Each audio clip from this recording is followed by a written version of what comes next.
तो सेट्स के हम लोग उस टॉपिक पे आ चुके हैं बच्चा लोग, जिस टॉपिक के बाद आपका सेट्स क्या हो जाएगा, एकदम कंप्लीट हो जाएगा और जो भी डाउट है सेट्स से रिलेटेड वो सारा धराशायी। तो आज की जो टॉपिक होने वाली है वो होने वाली कार्डिनलिटी बेस्ड प्रॉब्लम्स या कार्डिनलिटी ऑफ सेट्स। क्या होता है, हमने पढ़ा था कार्डिनल नंबर। कार्डिनल नंबर मतलब क्या होता है, number of elements in a set. अच्छा, कार्डिनल नंबर हम फाइंड किसका कर सकते हैं, तो फिनाइट सेट का। आपने भी ये सारी चीजें कहाँ पढ़ी है, जो मेरा फर्स्ट लेक्चर पढ़ा है सेट्स का, उसको जाके ओपन कीजिए और वहां से आपको पता चल जाएगा कि हमारा क्या था, कि मतलब कार्डिनल नंबर क्या है, या जो भी इंट्रोडक्शन था इस सेट्स के बारे में वो हो जाए। अब आज की क्लास हमारा द एंड होने वाली क्लास है कि आज हम लोग सेट्स को क्या करेंगे, कंप्लीट करेंगे। तो एक बार फिर से हमारे साथ हमारे चैनल मार्वलस एकेडमी पे आप सारे बच्चों लोग जुड़ जाइए। अब आज हम लोग पहले टॉपिक्स को पढ़ते हैं, चीज़ों को समझते हैं और उसके बाद हम लोग क्वेश्चंस करेंगे बेहतरीन। कार्डिनलिटी बेस्ड प्रॉब्लम्स क्या होते हैं, तो सबसे पहले कार्डिनल मतलब क्या होता है, तो कार्डिनल मतलब होता है नंबर ऑफ एलिमेंट्स। क्या होता है, तो number of elements. Number of elements किसमें, सेट्स में, कितने नंबर ऑफ एलिमेंट्स होते हैं। तो सबसे पहले हम बात करते हैं इस वेन डायग्राम के थ्रू कैसे समझते हैं। तो अगर हमने कहा नंबर ऑफ एलिमेंट ए में कितना होगा, तो आपने कहा भैया ए में अगर देखें तो दो चीज मिल रही, एक x1 मिल रहा है और एक x2, और इन दोनों नंबर को अगर हम ऐड करते हैं तो नंबर ऑफ एलिमेंट हो जाएंगे ए में। अगर सिर्फ ए की बात करें, ओनली ए और ए में अंतर होता है। ए का मतलब क्या, कि जैसे मैंने कहा क्रिकेट खेलने वाले बच्चे, तो क्रिकेट खेलने वाले फुटबॉल भी खेल सकते हैं, हॉकी भी खेल सकते हैं, बैडमिंटन भी खेल सकते हैं, वो सारे बच्चे क्रिकेट अगर खेल रहे हैं तो इंक्लूड किया जाएगा। लेकिन सिर्फ क्रिकेट खेलने वाले बच्चे, तो सिर्फ मतलब होता है ओनली, तो सिर्फ क्रिकेट खेलने वाला बच्चा कितना है, तो आपने भाई सिर्फ x1 है तो x1 हो गया। उसी तरीके से अगर b की बात करें तो b में क्या है, x2 और x3 दोनों है, x2 और x3 दोनों है। और ओनली b की बात करें तो ओनली b में क्या है, सिर्फ x3, सिर्फ क्या है, x3 है। आपने कहा नन ऑफ a और b, नन ऑफ ए और बी, ना ही ए का हो ना ही बी का हो, ना ही ए का हो ना ही बी का हो, तो अपने ना ही ए और ना ही बी में कौन सा है, तो x4 है। क्या है, x4 है। तो ना ही ए और बी का क्या हो गया, x4 हो गया।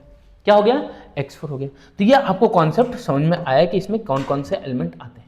अब अगर हम बात करें जो हमारा यूज करने वाला चीज है, जो हमको मेन यहाँ पे यूज करना पढ़ना है, वो क्या है, number of element in A union B. A union B में नंबर ऑफ एलिमेंट कितने होंगे, तो आपने कहा number of element in A union B जो होगा वो ए को ले लेते हैं और बी को ले लेते हैं।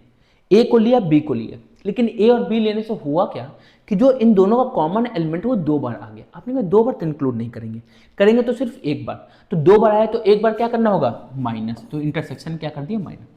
तो अभी तक तो हमने दो सेट के लिए पढ़ा, मान लीजिए तीन सेट हो गए तब, तो तीन सेट क्या हो गए, ए बी सी। तो A union B union C union में नंबर ऑफ एलिमेंट कितने होंगे, तो आपने कहा ये एन ऑफ ए ले लेते हैं, एन ऑफ बी ले लेते हैं, एन ऑफ सी ले लेते हैं, और जो दो दो बार आ रहे हैं उनको क्या कर दें, माइनस, मतलब इनका दो इंटरसेक्शन माइनस कर दें। तो A intersection B, A intersection C और बी इंटरसेक्शन सी को माइनस किया। लेकिन जब दो दो वाले को माइनस करेंगे तो जो इनमें एक पोर्शन जो कि तीनों में कॉमन आ रहा होगा, तीनों में क्या रहा होगा, कॉमन। जैसे ये हमारे पास मान लीजिए यूनिवर्सल है, तो ये हमारे पास हो गया और ये हमारे पास तीसरा हो गया। तो जो तीनों में कॉमन है, तीनों में कॉमन कौन सा पार्ट है, ये वाला पार्ट क्या है, तीनों में कॉमन है। तो ये जो तीनों में पार्ट कॉमन आ रहा है, तो जब आपने इसको माइनस किया, इसको माइनस किया तो इसमें से हट गया, इसको माइनस किया तो इसमें से हट गया, और जब इसको माइनस किया तो इसमें से हट गया। डेट मीन्स ये जो कॉमन वाला पोर्शन है ये हट ही गया, जो तीनों में आता हो तो क्या हो गया, कैंसिल हो गया। तो हट गया तो इसको क्या करना होगा, लाना होगा। तो लाने के लिए हमने क्या कर दिया, plus, A intersection B intersection C को क्या कर दिया, प्लस कर दिया। होप सो कि ये फॉर्मूला कहाँ से बना, कैसे बना, ये आपको समझ में आया। अब अगर समझ में आया तो अब हम आते हैं अपने प्यारे प्यारे न्यारे क्वेश्चन के ऊपर। न्यारे प्यारे क्वेश्चन के ऊपर क्या कह रहे हैं कि in a city 20% of the population travels by car. Car से कितना चलती है, तो आपने कोई कार से चलने वाले लोग हैं 20% मतलब 20 मान लेते हैं। 50% ट्रेवल बाई बस, बस से कितना लोग चल रहे हैं, तो आपने कहा बस से चल रहे हैं 50, बस से 50। 10% ट्रेवल बाई बोथ, बोथ का मतलब होता है इंटरसेक्शन, तो आपने कहा बस और कार का जो इंटरसेक्शन है वो कितने हैं, 10 है। Then percent travel by car और बस, कार और मतलब यूनियन, यूनियन में हमने क्या पढ़ा कि इन दोनों को ऐड करना है और इसको सब्ट्रैक्ट करना है। तो 70 माइनस 10 60, बिना पेन चलाए क्वेश्चन हो गया, बिना पेन चलाए क्वेश्चन हो गया। तो ये भी चीज़ हमको सीखनी है ना कि हम कैसे चीज़ों को आसानी से कर पाएँ। अब ये क्या कर रहा है, n of A union B जो है वो जिसके इक्वल है, एन ऑफ ये जो है वो n of A plus n of B के इक्वल है।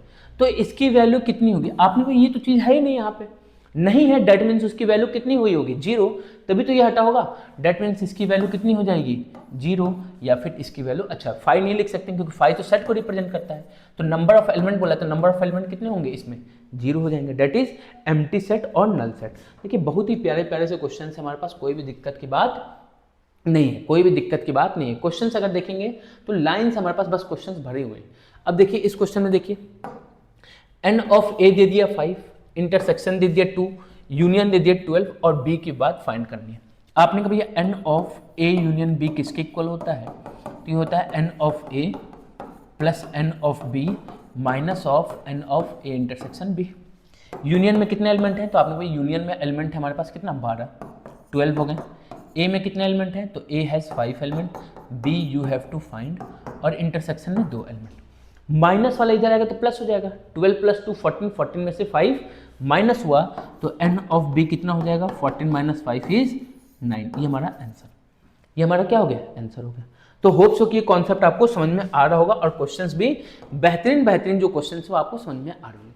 उसी तरीके से मान लीजिए इस क्वेश्चन की अगर हम बात करें तो याद रखिएगा जो नंबर ऑफ एलिमेंट होता है यूनियन में वो हमेशा इन दोनों के सम से छोटा होगा या तो बराबर होगा, छोटा होगा या तो बराबर होगा। और इंडिविजुअल की बात करें तो इंडिविजुअल से हमेशा ग्रेटर होगा, मतलब 7 से भी ग्रेटर होगा और 5 से ग्रेटर इक्वल होगा, ये कंफर्म होता है।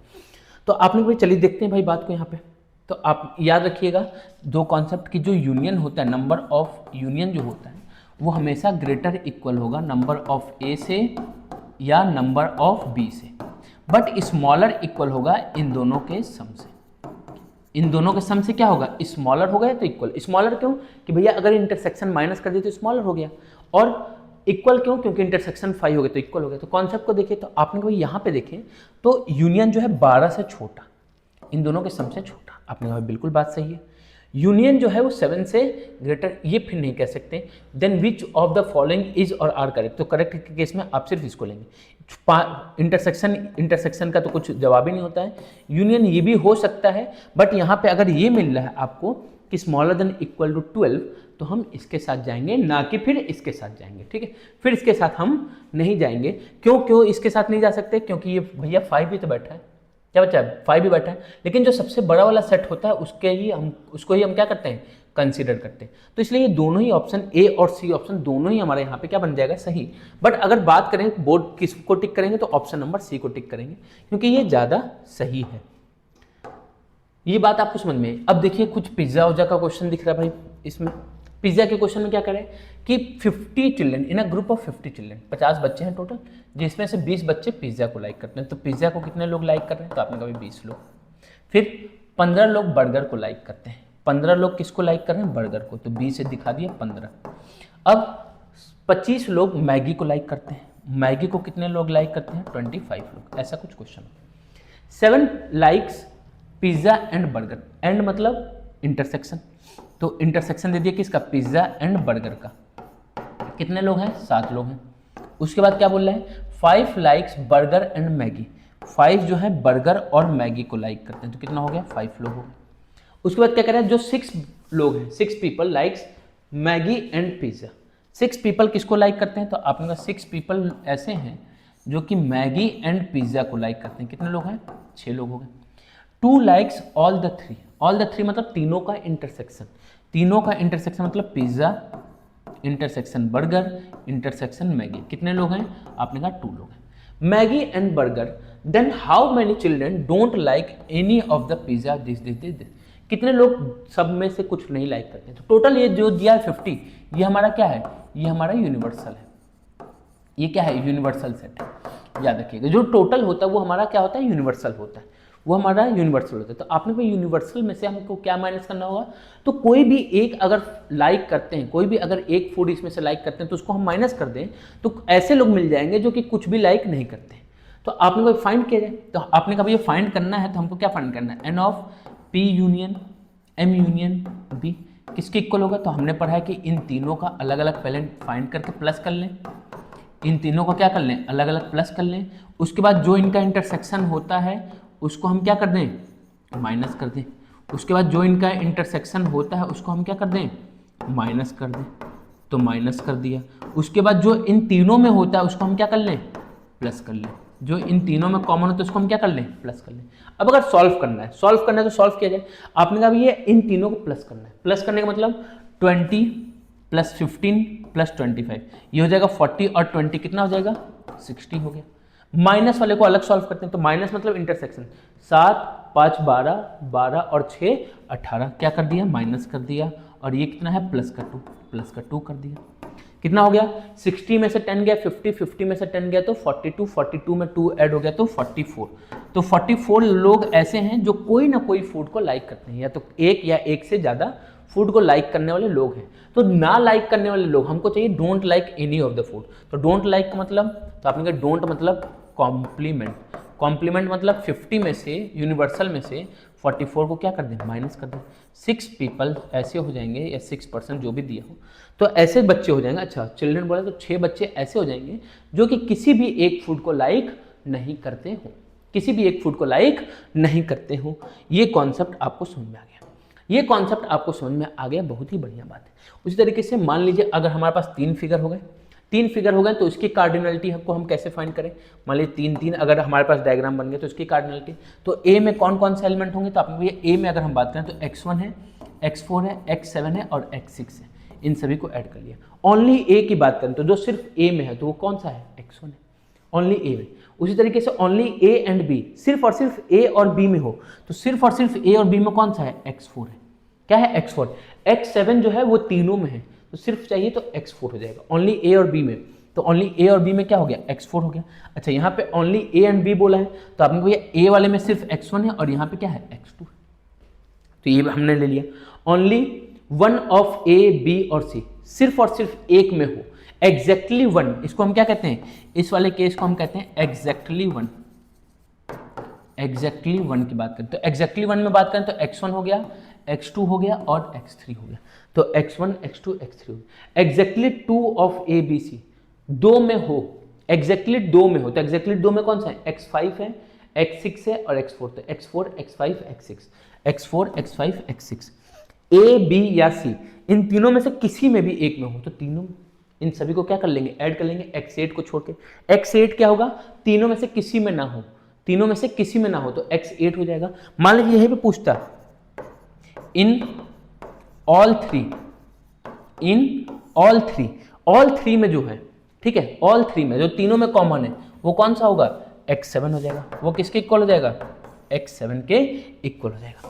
तो ये कार्डिनलिटी आपने 2 के लिए पढ़ा था, अब 3 के लिए पढ़ लिया, तो ये सारी चीजें आपकी क्या हो गई, क्लियर। तो अगर हम क्वेश्चन की बात करें तो क्वेश्चन देखिए हमारे पास बहुत से भर भर के क्वेश्चंस पड़े हुए हैं, ठीक है, और सिर्फ बोर्ड लेवल के नहीं, हमारे पास जेई के भी क्वेश्चंस हैं, ठीक है। बस आपको एक बार हमारे साथ जुड़ना है। तो इस चैप्टर में अगर हम बात करें तो हमने क्या क्या पढ़ा है, एक बार समराइज कर लिया जाए जल्दी से।